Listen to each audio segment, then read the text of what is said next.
PYQ discuss कर रहे हैं क्लास 12th चैप्टर 4 के। ये क्वेश्चन सीबीएसई में 2024 में आ चुका है। क्वेश्चन है a particle of mass m and charge q is moving with velocity v equal to vx i cap plus vy j cap if it is subjected to a magnetic field b equal to v naught i cap it will move in a 4 option आपको given है। देखो question में आपको एक particle given है जिसका मास m है और चार्ज q है और वेलोसिटी किस डायरेक्शन में है। देखो अगर ये x है, ये y है, ये z एक्सिस है तो वेलोसिटी किस डायरेक्शन में, एक्स वाई प्लेन में, vx i cap plus vy j cap. मान लो वेलोसिटी इस तरफ को है और मैग्नेटिक फील्ड कहाँ पे लाई कर रही है, b not i cap means x axis की तरफ मैग्नेटिक फील्ड की डायरेक्शन है। अब ये पूछ रहे हैं जो पार्टिकल है वो कौन सा पाथ अटेन करेगा।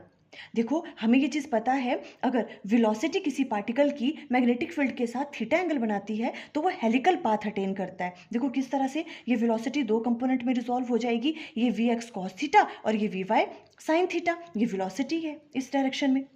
देखो जो वी वाई साइन थीटा वाला कंपोनेंट है ये मैग्नेटिक फील्ड के किस डायरेक्शन में, परपेंडिकुलर डायरेक्शन में।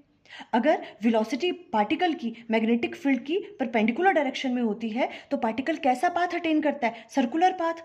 तो वी वाई साइन थीटा की वजह से, इस वाले कंपोनेंट की वजह से पार्टिकल कौन सा पाथ अटेन करेगा, सर्कुलर पाथ मींस ऐसे उसका सर्कुलर मोशन होगा।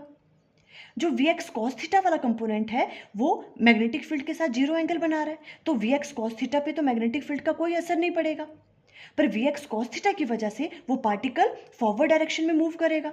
तो देखो वी वाई साइन थीटा की वजह से वो सर्कुलर पाथ अटेन करेगा और वी एक्स कॉस थीटा की वजह से वो फॉरवर्ड डायरेक्शन में मूव करेगा। तो इस तरह से वो आगे जाएगा, दोबारा सर्कुलर पाथ लेगा वो वी वाई साइन थीटा की वजह से और आगे जाएगा वो वी एक्स कॉस थीटा की वजह से। तो इस तरह से वो हेलिकल पाथ लेता है। तो means option C is correct. अगर आप ये अच्छे से अंडरस्टैंड करना चाहते हो कि इसने हेलिकल पाथ क्यों अटेन किया, वीडियो का लिंक स्क्रीन पे आ रहा होगा। Thank you.